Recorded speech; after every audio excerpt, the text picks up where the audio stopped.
On est en vidéo tous les deux. Tu parles fort, hein? Oui, d'accord.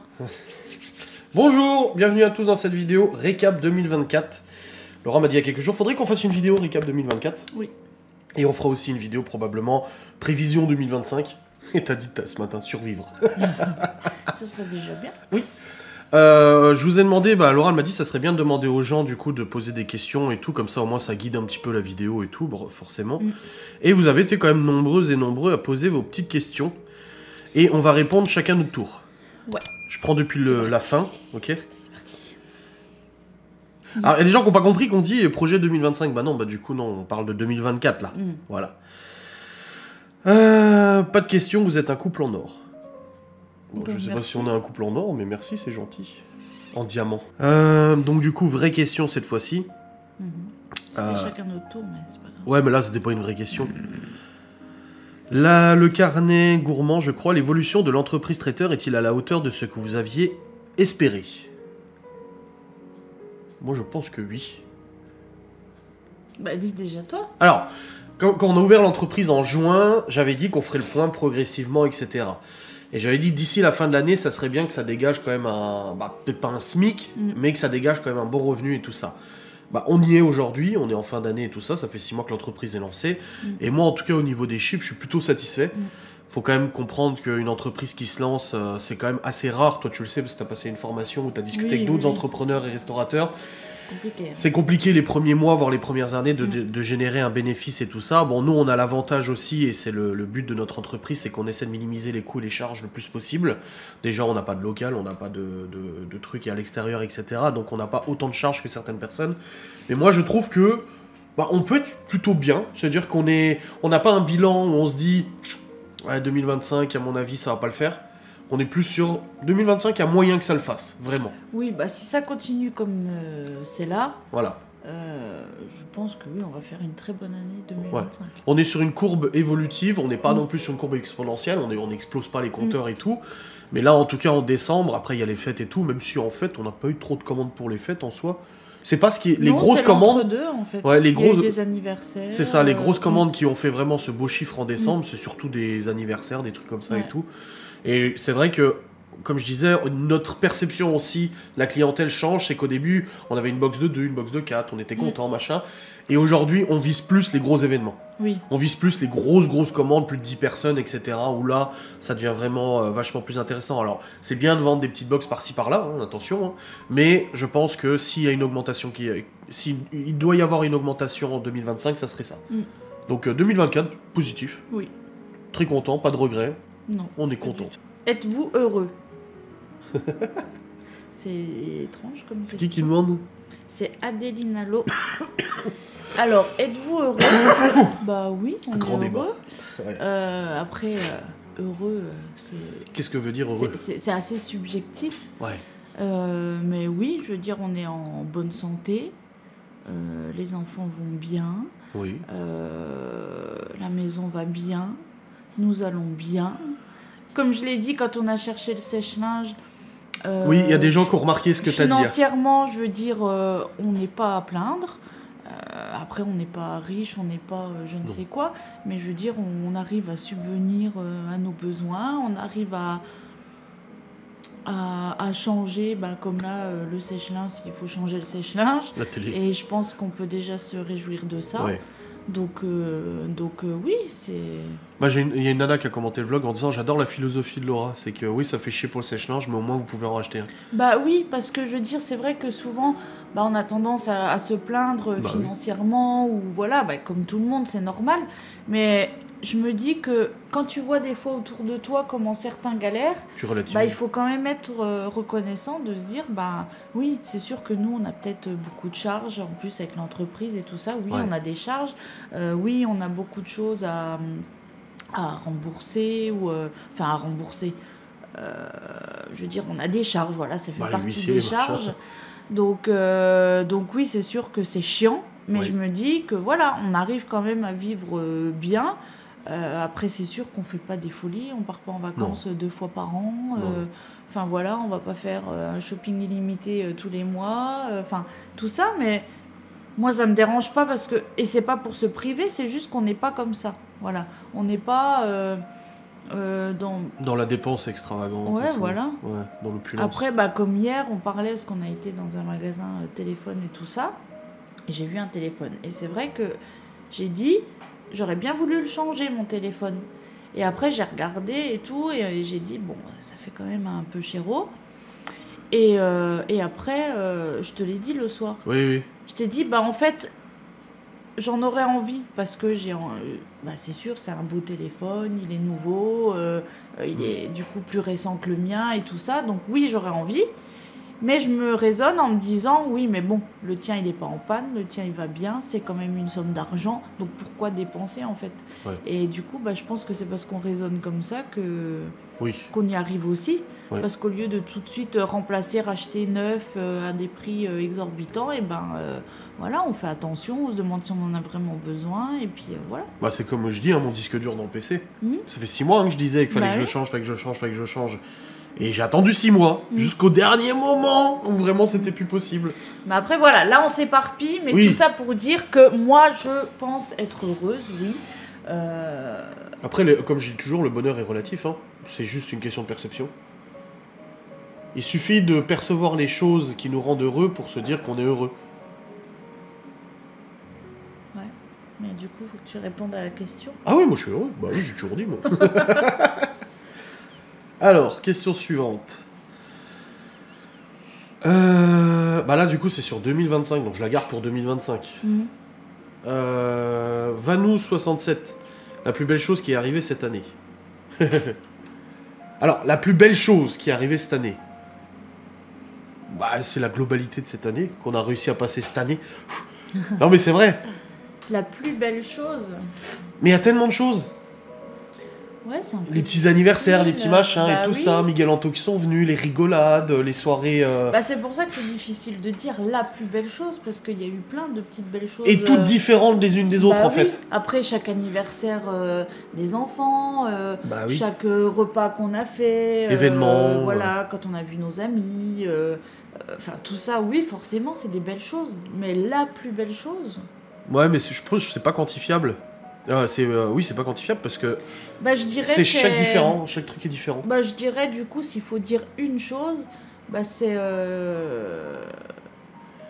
la réussite de l'entreprise, le fait que ça démarre très bien et qu'on soit satisfait de ça. Ouais, si on devrait prendre un truc, oui, c'est cette entreprise, voilà. Ouais.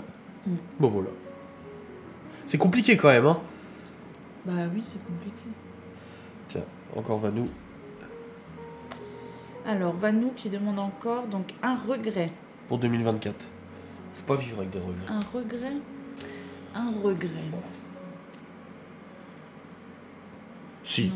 De pas avoir commencé l'entreprise plus tôt. Non. Même pas ? Non. Tu trouves que c'était le bon moment ? Si on l'avait commencé. Pourquoi regretter ? Ça aurait changé quoi ? Après, oui, comme j'ai dit, moi je suis pas du genre à regretter de toute façon. Je suis pas du genre à dire on aurait dû faire ça comme ça. On a changé de position en même temps, on a fait la même chose. Non, un regret, non, il n'y a pas de regret. Non. Faut vivre avec ce qu'on fait et puis c'est tout. Hein. Oui. Voilà, exactement. Ensuite, Zafginadine qui demande qui de vous deux avait pensé à créer votre entreprise Box Gourmande. Alors, vas-y, l'histoire. L'histoire, c'est que moi... La genèse. C'est que moi, j'ai envie d'ouvrir quelque chose depuis très longtemps. Ça, j'en ai déjà parlé dans la bouffe. 1 million de fois. Oui, dans l'alimentaire et tout. Et du coup, Adrien, il me disait non, c'est pas le moment, non, c'est pas le lieu, non, mais c'est beaucoup de trucs et machin. Hein. Et au mois de février, on a fait l'anniversaire à Anto. Et j'ai préparé du coup un apéro dînatoire et tout ça. Miguel Anto sont la source de cette idée. Et Miguel, il a pris un truc, il a dit mais ça tu sais que tu peux le vendre. Bon, souviens, j'étais dans la cuisine comme ça et il me regarde, il fait mais ça, tu le j'achète vends. ça, j'achète ça. Et après plusieurs fois ils ont dit non mais tu te rends compte que c'est quand même la qualité. J'allais dire digne d'un traiteur, mais ça fait un peu la meuf se jette des... Mais c'est pas toi qui l'as dit. Mais voilà, ils ont dit c'est digne d'un traiteur, quoi. Enfin, c'est un truc qu'on peut acheter ou commander et tout ça. Et puis moi, j'ai dit non. Moi, je suis jamais satisfaite. Et puis du coup, c'est dans la tête d'Adrien que ça a fait son chemin. Et puis quelques mois plus tard, il m'a dit bon, faut que je te parle d'un truc et tout. Et je me souviens, on s'est posé dans la véranda. Je dis faut qu'on se pose, faut qu'on discute d'un truc. Elle a eu peur. Je dis non, t'inquiète pas, j'ai rien de négatif. Et c'est là où je lui ai dit écoute, j'ai beaucoup réfléchi et tout. J'avais déjà tout fait dans ma tête et tout, comment faire, etc. Et puis c'est là où on a lancé l'entreprise. Donc Miguel et Anto sont quand même à la genèse de ce truc. L'élément déclencheur. L'élément déclencheur, voilà, de ce projet. Donc c'est bon. Parce que ma voix ne suffisait pas, donc... Non, c'est que l'idée est bonne, mais c'est la façon de faire qu'il faut réfléchir. Quand je dis charge minimum, toi tu voulais carrément un local, une pâtisserie, un truc comme ça, tu sais, vraiment un truc de vente, un magasin de vente. Mais là aujourd'hui, si on avait fait ça, on pourrait pas. On aurait dû faire un emprunt, etc. Et ça serait stressant. C'est peut-être la suite. Alors, là, c'est toi. Non, c'est moi c'est toi qui as lu avant ou c'est moi qui ai lu? Non, c'est toi. Ah. Pas de regret pour l'ouverture de votre activité traiteur, moins de Guy de Marle pour Laura du coup. Eh ben, non, aucun regret parce que Guy de Marle, ça reste un revenu complémentaire, mais je travaille pas pour moi en fait. Là, tout ce que je fais, les heures qu'on fait, le mal qu'on se donne, c'est pour nous directement. Donc non, je peux pas avoir de regret à travailler pour nous directement. Non, aucun regret. Ça, je peux pas y répondre, hein. C'est ton activité. Oui. Hein. Julie et compagnie qui demandent quel est votre meilleur souvenir et le plus compliqué de 2024. On en a parlé hier dans le lit. Ouais. Et c'est vrai que j'ai dit, je sais pas trop. Et Laura, elle m'a dit, si, celui-là. Et on va vous le dire. C'est la première fois qu'on en parle d'ailleurs, je crois. Oui. Ouais. Comme vous le savez, il y a de cela presque 3 ans, j'étais placé en garde à vue, machin, etc. Blabla et tout. Donc moi, en fait, j'avais déjà une garde à vue. Et le souvenir le plus compliqué et le plus beau, c'est... deux le même jour. Les deux le même jour. On a été, du coup, tous les deux convoqués, placés en garde à vue pour l'histoire de justice, vous savez. Ça a été une journée éprouvante, psychologiquement très très compliquée. Vraiment, je crois que vous ne vous imaginez pas à quel point c'est traumatisant. Vraiment, pleure pas. Hein. Traumatisant d'être... en fait, le problème, c'est que t'es... Ça, c'est bon, après, les flics sont comme ça, mais t'es traité comme un délinquant, mais un délinquant puissance 1 million. T'as l'impression que t'as tué 50 personnes en plein Paris ou quoi que ce soit. On te parle comme de la merde, on te traite comme de la merde. Heureusement, nous avions nos avocats, et heureusement, parce que je pense que... Enfin, je veux dire, ton avocat ou non a pété un plomb en disant « Mais laissez-la boire, ma cliente, quoi. Elle a le droit d'aller boire, elle a le droit d'aller pisser, quoi. » Donc... Je vais pas détailler la journée, mais ça a été très compliqué jusqu'à début d'après-midi. Ça allait encore. Et après, avant de passer devant la juge d'instruction, du coup, pour l'audition et tout ça, on a été placé dans les geôles du tribunal, qui est simplement une pièce vide avec un banc en bois, enfin en métal bois. Et tu attends comme ça pendant 6 ou 7 heures, je crois. Ouf. Sans contact, sans discuter, sans rien. Juste l'avocat qui vient toutes les 2 heures en disant on essaie de lire le dossier le plus vite possible parce que tout a été fait en fait pour nous mettre sous pression, sous une pression psychologique très intense. Ouais, ça a été vraiment très éprouvant pour tous les deux et finalement le plus beau moment, ça a été de sortir de là et de se retrouver après. Et en plein Épinal, voilà, de sortir, toi t'es sorti avant moi, et de se retrouver là, en plein Épinal, de se voir tous les deux. On est là, on est ensemble. On savait qu'on n'allait pas aller en 11, on le sait très bien. Voilà, il y a rien de tout ça, mais c'était éprouvant, vraiment. Mais en fait, déjà, moi j'étais vachement angoissée parce que, comme vous savez, j'ai ces phobies-là d'être enfermée. Et ça, ils en ont rien à foutre. Et ça, ils s'en foutent. Oui, complètement. Oui. Et du coup, ça a été très dur parce qu'en fait, comme il a dit, t'es traité...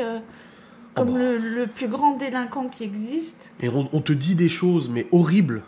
Et on te dit des choses, tu te dis, mais on est dans quel monde, là? Enfin, ça n'existe pas. Enfin, c'est pas comme ça. Enfin, bref. Et du coup, c'est vrai que t'es là, tu te dis... t'es enfermé, tu sais pas... l'autre, ce qu'il fait, où est-ce qu'il est et tout. On essaie d'entendre. Au début, la cellule... on était l'un à côté de l'autre. Ouais, et parce que il y est allé après moi. Donc quand il est passé devant, il a vu mes chaussures posées devant et tout. Et du coup, il a vu qu'il était à côté de moi. Et du coup, ben, on stockait contre le mur. On stockait contre le mur, mais on parlait pas, mais juste on toquait 2 fois comme ça, et puis il me répondait. Et ça a été comme ça plusieurs heures. Après le déroulé de 6 heures, on va pas en parler, ça sert à rien. Non. Mais du coup, t'es là, t'es enfermé, et tu sais pas combien de temps, tu sais pas tout ça. Et après, ben, t'es... comme il a dit, on a été transféré. Alors là, c'est pareil. Alors, moi, la grande angoissée que je suis, t'es dans cette voiture avec des inconnus. Alors déjà, elle est en voiture, donc là, t'es à l'arrière. Et toi, ils t'ont rien dit dans le trajet, parce que moi, ils m'ont cartonné dans le trajet. Oui, mais c'est pas le sujet, là. Oui. Et du coup, on est envoyé là. Tu sais toujours pas l'autre, ce qu'il fait, où est-ce qu'il est. Oui. Et après, tu arrives dans un endroit qui est encore pire que le précédent, alors que toi, tu t'imaginais que c'était la pire chose qui pouvait t'arriver, mais non, tu te rends compte qu'il y a pire. Et voilà. Et après, à chaque fois que l'avocat venait dans la cellule pour parler du dossier, parce qu'il a dit... si on nous en avait... Là, ça a été... Ils ont fait tout pour nous foutre la pression. Non, il n'y a pas à parler de ça. Il n'y a pas à dire ça. On s'en fout, c'est pas la question. Moi, ce que je veux dire, c'est qu'après, tu te raccroches à ça, l'avocat qui vient et tout, tu te dis, bon, allez, il t'aide à tenir le coup, il essaye d'avoir des mots réconfortants, alors tu lui demandes comment est-ce qu'il va, Adrien, il demandait au sien comment est-ce que j'allais, etc. Et jusqu'au moment où, voilà, il se passe ce qui se passe, et puis, tu peux sortir. Là, je dis, ouais, mais ma voiture, elle a 1 heure de route. 1 heure de route, en fait. Ouais, c'est comme ça. Bon, on te laisse là, dans la nuit. Ouais, en pleine nuit. Donc, moi, j'ai téléphoné. Alors, heureusement que Geoffrey était là. Donc, il est venu tout de suite me rejoindre parce qu'il habitait pas loin. Et du coup, il est tout de suite venu. Théo nous rejoignait un petit peu après. Il est sorti du boulot, il est venu tout de suite. Pour pouvoir nous amener à la voiture. Ouais. Mais du coup, la première personne, c'était Geoffrey. Il est tout de suite venu. Il m'a dit, écoute, on va aller à l'endroit là. Tu vas boire un café, manger un truc. Parce que du coup, ça fait une journée que t'as pas mangé, que t'as pas bu. Ouais. Et moi, je savais pas, Adrien. Est-ce qu'il va sortir ce soir? Est-ce qu'il va sortir dans 1 heure, dans 2 heures, dans 10 heures? Je sais pas, qu'est-ce que je fais? Est-ce que je vais à la voiture? Mais du coup, est-ce que je reste là pour attendre? Enfin bref, j'appelle mes parents aussi, qui eux, ils s'effondrent au téléphone. Oh mon Dieu, ça y est, des nouvelles, parce que forcément, il n'y a pas de nouvelles. Ouais. Et puis là, je suis avec Geoffrey, puis d'un coup, mon téléphone, il sonne. Donc, tout le reste, c'était la pire chose de 2024. La plus belle, c'est qu'on s'est retrouvés. Et la plus belle, c'est mon téléphone qui sonne. Je dis, putain, c'est Adrien. Et là, il me dit, j'arrive, t'es où? Et je lui dis... Et du coup, on s'est rejoints. Mais comme... dans un film. Comme dans un film. Je l'ai vu au loin, je pleurais et tout. Lui, il est arrivé, il pleurait. Enfin, on s'est pris dans les bras. Rude, hein. Et c'était... et là, on s'est dit, bon, ça y est, c'est fait. Tout est bien qui finit bien. Voilà, mais du coup, le pire et le meilleur se regroupent en une seule et même longue journée. Là, on parle de nous, mais ouais, nos familles ont stressé, nos amis ont stressé, les enfants étaient au coururant, ils le savaient bien évidemment, ils étaient chez mes parents à ce moment-là. Oui. Et c'est vrai que Libye, elle arrêtait pas de demander des nouvelles. C'est que ça a été dur pour eux, pour nos parents, parce que ils étaient chacun chez eux, donc on puis avait l'incompréhension.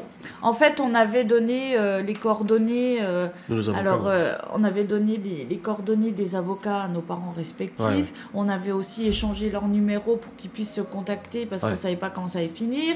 On a dit on donne aussi le numéro de. J'avais donné le numéro de Lola, de je sais plus qui. Des amis, Théo, des amis les plus proches en fait. Pour que tout le monde puisse un peu se tenir au courant et parce qu'on savait pas aussi combien de temps et tout donc on s'était organisé en fait et du coup ça a été un soulagement pour tout le monde et c'est vrai que heureusement que Geoffrey et Théo ont été là le jour-là parce que ils m'ont rejoint parce que moi j'étais toute seule dans la nuit dans une ville que je connais pas. Sans savoir Adrien quand est-ce qu'il allait sortir, comment j'allais pouvoir récupérer la voiture autrement. Est-ce que c'était pire que ma première garde à vue? où je me suis retrouvé à 1h30 d'ici, sans téléphone, sans argent, sans moyen de communication. Ils m'ont lâché dans la rue à 21h30. Why and see. Démerde-toi. Ouais. Après, c'est pas que c'était pire ou moins pire. Bah, pour toi, c'était pareil.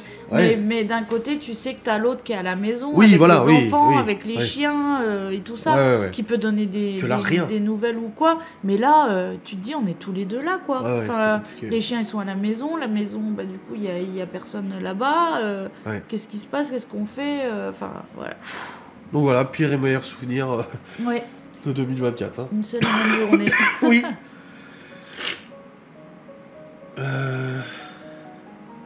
Si vous avez une chose que vous aimeriez aimer éviter en 2024, oui, bah ça, quoi, du coup. Bah, voilà. Alors. Voilà. Je te laisse continuer. En bas à droite. Content des travaux faits avec les copains. Bah oui, évidemment. Toujours. On est toujours content des travaux. Réticent avant, content après. Bah toi, oui. Oui. Hélène Tourte, quels sont les points positifs et moins positifs de la création de cette entreprise?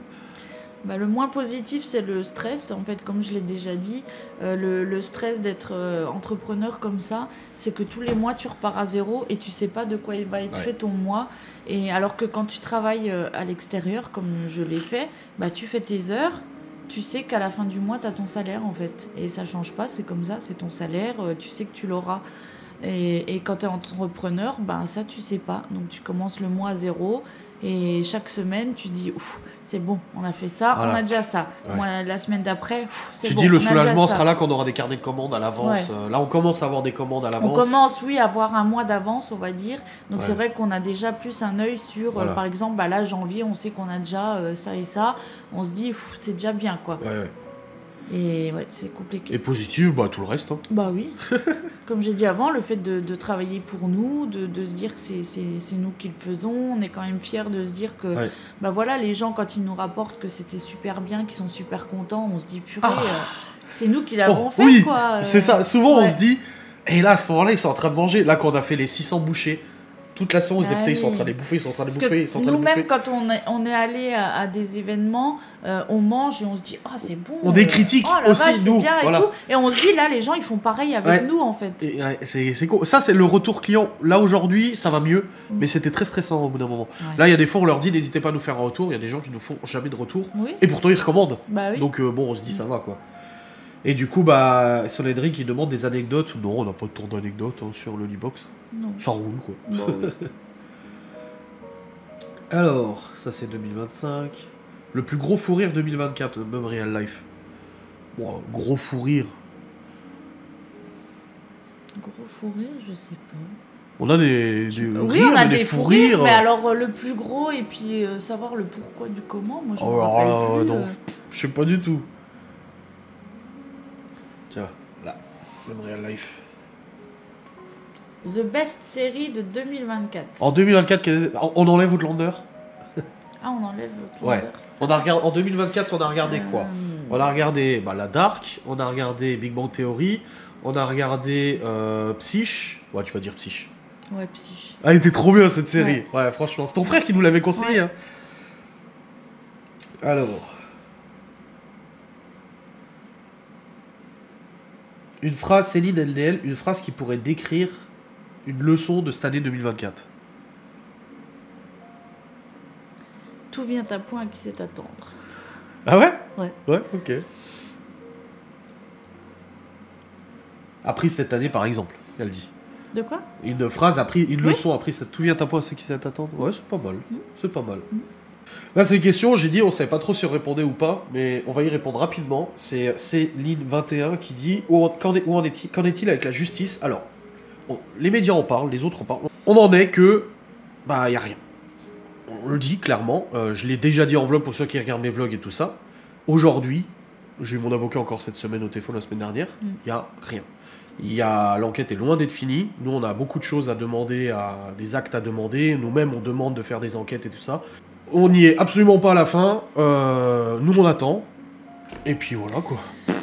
Le truc, comme j'ai dit tout à l'heure, moi, j'ai même pas envie de parler de ça parce que je pars du principe que ça regarde personne Mais dans tous les cas, comme il dit, en fait, il n'y a rien. Enfin, nous, vu qu'on fait partie du truc, on a accès quand il se passe des choses et il se passe strictement rien.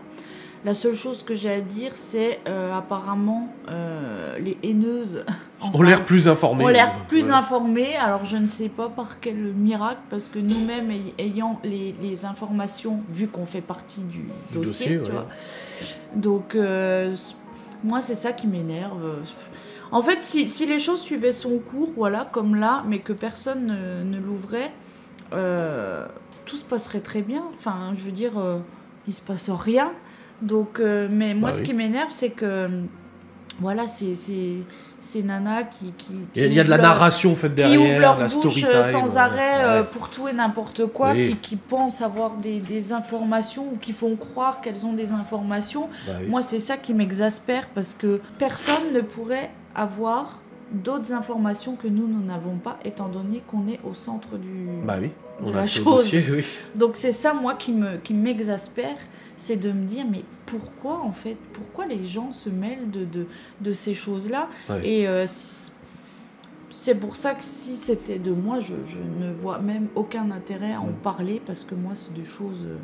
comme vous savez, j'ai plus envie de parler de trucs comme ça et de choses trop privées, parce que justement tous ces gens-là, moi, m'exaspèrent, et du coup, j'ai pas envie de leur donner du grain, comme on dit, du grain à moudre. Enfin bref. Ouais, quoi qu'il en soit, c'est loin d'être fini. Et puis, voilà. Non, quoi qu'il en soit, on s'en fout. Les choses sont là où elles étaient il y a quelques mois et quelques années. Bon, presque un an. Voilà. Ça c'est marrant. Sassy à Cook, ça c'est nard. T'as la ref? Bah oui. Ah, qu'avez-vous appris de nouveau sur l'autre cette année? Quelle découverte as-tu faite? Que c'est très stressant de travailler avec toi. Et que c'est très stressant de travailler avec elle. Voilà.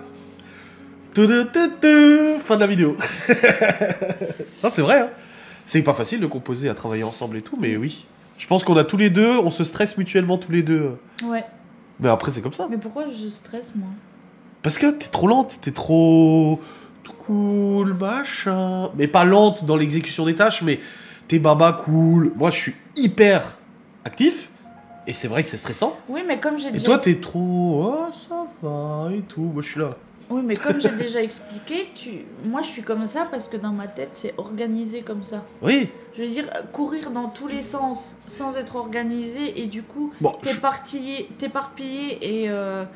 Enfin, moi c'est ça qui me stresse, c'est que tu vois, il y a des fois je te dis, on devrait faire comme ça. Genre, je sais pas, t'as des burgers à garnir. Ah oui, au niveau de l'exécution des tâches. Tu les mets tous, oui, au et niveau puis de la prépa. tac, tu fais ton truc, 5 minutes, c'est bon, c'est bouclé, c'est comme ça. Ouais. Et toi, t'es... En cuisine, lui, c'est vrai que je me disperse trop vite. Voilà. Ouais, ça c'est vrai. Et moi, c'est pour ça que ça me stresse, parce que des fois... Et puis je te le dis, et tu me dis, non mais moi je fais comme ça. Bon, alors du coup, je dis rien, je fais comme si j'avais pas vu. Mais c'est stressant. Oui, on a une exécution des tâches qui est différente. Vraiment une façon de gérer. Alors la prépa, hein, pas l'avant, les courses, machin, mais vraiment la prépa... Parce que je pense que moi, vu que j'ai déjà été dans ce truc de... Toi, tu sais, oui. T'es dans le feu. T'as l'expérience. Hein. Voilà, c'est le coup de feu de midi. Et puis, tu dois repréparer... quand j'étais à la boulangerie, tu dois repréparer en speed tes burgers, tes sandwichs, tes machins et tes trucs. T'as tes clients qui attendent. Bah, t'es dans le truc, mais il faut être organisé, en fait. Donc, je sais que c'est comme ça. Ouais. Et du coup, des fois, je me dis, j'ai l'impression que toi, tu te rends pas compte que moi... je suis organisée comme ça dans ma tête, et c'est pas que genre je m'en fous, ou je suis lente, ou je vais être en retard, ou machin. Non, c'est juste que dans ma tête c'est organisé comme ça, et les choses seront prêtes à l'heure. Mais moi j'aime bien que les choses soient prêtes à l'avance, et c'est ça le problème. Bah oui. Ouais, mais je comprends, je suis tout à fait d'accord avec toi. Et du coup, voilà. Mais on y arrive quand même, ça va. Oui, ça a valu quand même quelques clashs, hein. Je veux pas vous mentir, on a eu quelques clashs là-dessus, mais ça va, on y arrive quand même. Mais c'est vrai que moi j'aimerais bien avoir genre une feuille de route où on dit, tiens, on fait ça. On le fait quand on a des grosses commandes. Non. Moi je le fais quand on a des grosses commandes. Oui, mais c'est pas la feuille de route là que je te dis. Ah, des process. Voilà. Préparation des burgers, c'est ça. Dans cet ordre-là. C'est comme je t'ai dit, tu te mets pas sur un petit coin avec tout qui est entamé, en train de commencer, et toi t'es dans un petit coin à faire ton truc. Non, tu enlèves tout. Et puis après tu te coupes le doigt. C'est tu enlèves tout, tu disposes tout sur ton plan de travail, je sais pas, t'es 80 burgers, tac, tac, tac, tu les ouvres tous, tu tartines dans tous, tu mets le truc dans tous. Oui, en fait, c'est vrai que souvent, moi, je commence une tâche quand elle n'a pas fini une autre. Ouais. Elle est seulement en train de finir une tâche que je commence déjà à en faire une autre pour prendre de l'avance, prendre de l'avance, prendre de l'avance. Du coup, il est à côté de moi sur un petit truc comme ça, et puis il fait ses machins, et moi je dis non. En fait, tu mets, comme je t'ai dit, tes 80 burgers. Oui. Si tu les tartines tous du même truc, tu les tartines tous. Après, tu mets ta salade dans tous en même temps, tu les refermes tous, et ils sont tous prêts en même temps. Oui. Oui, non, c'est vrai. Après, j'ai des efforts à faire là-dessus aussi, bien sûr. Mais après, voilà, chacun, il faut aussi que j'arrive à me dire que chacun a sa façon de travailler. Oui. Mais moi, c'est ça. Et c'est difficile des fois pour moi de me dire que du coup, on croit que je suis pas organisée, que, comme tu as dit, je suis baba cool, je suis là. Non, c'est dans le... C'est dans le... Mais ça, quand tu avais été responsable en boulangerie, ils te l'avaient dit, justement, ils t'avaient pris toi, parce qu'ils ont dit l'autre, elle était speed. Mais toi, en fait, tu fais ton travail, mais t'es organisé, t'y vas à ton rythme, oui. Mais c'est fait. En fait, on avait eu deux formateurs. Ouais. On était deux et on avait eu deux formateurs. Et du coup, à la fin, ils ont fait un bilan. Et la formatrice de l'autre personne, qui m'a vu quand même travailler, parce qu'on était au même endroit au même moment, elle donnait aussi son point de vue sur moi, et le mien, il donnait un point de vue sur l'autre personne. Et l'autre personne, en fait, elle a dit... moi je pense plutôt que telle et telle serait plus apte pour ce poste parce que voilà, elle est rapide, elle est dans le truc, machin. Ok, bon, j'écoute, celle qui le dit, j'ai rien à dire. Et là, celui qui m'a formé moi, il a pris ma défense et il a dit pas du tout. Il dit en fait Laura, elle est posée. Elle va analyser le truc, elle se fait son plan dans sa tête, et une fois qu'elle exécute, en fait, elle fait tac, tac, tac, tac, tac, et le truc est fait, en temps et en heure, il y a tout qui est fait, c'est juste qu'avant, je vais me poser, je vais me dire, attends, je vais faire ça, ça, ça, ça, dans tel ordre, tous mes ingrédients sont prêts, j'ai tout devant moi. C'est vrai que quand tu faisais les lives, souvent je te disais, tu t'as qu'à préparer les ingrédients pendant le live. Tout mon matériel est prêt, oui. J'ai tout ce qu'il faut, machin, donc une fois que je commence à faire mes prépas, elles sont toutes faites, les unes après les autres, à la suite, comme ça, tout est ok. J'ai même pas besoin de partir chercher une grille pour le mettre sur un chariot, j'ai besoin de chercher un couteau, j'ai besoin de chercher une spatule. Non, j'ai tout qui est là, qui est fait, et du coup, je gagne du temps. C'est vrai, quand je fais de la prépa, moi, je fais 10 allers-retours au frigo. Ouais. Un coup, je prends le saumon, après, je prends le fromage. Ah merde, j'ai oublié ça. Ah, puis là, en fait, j'ai des burgers jambon, donc je vais remettre le saumon et je vais prendre le jambon. Alors, j'aurais pu déjà tout prendre, tout préparer et tout. Oui, c'est vrai. C'est vrai. Après, t'as plus d'expérience professionnelle là-dedans, et c'est bien pour ça que t'as pu ouvrir une entreprise traiteur. Parce qu'il fallait une expérience professionnelle là-dedans. C'est bon, il n'y a plus de questions. Il n'y a plus de questions. Non, il n'y a plus. Ouais. 33 minutes quand même de blabla. Il n'y a plus de questions. Il n'y a plus de questions. Si, sur du 2025. Bon, on fera une vidéo pour 2025 et puis voilà. Bref, merci d'avoir regardé cette vidéo, j'espère qu'elle vous a plu. Laissez un commentaire. Ouais, des commentaires, like comme d'habitude sur cette nouvelle chaîne. Je dis nouvelle, mais c'est pas une nouvelle, mais cette chaîne 2.0, Adrien et Laura. Voilà. Adrien et Laura, vlog, facecam, paranormal, blabla et machin. Pâtisserie, ménage, promo. Ouais, promo surtout. Allez, des bisous. Salut. Salut.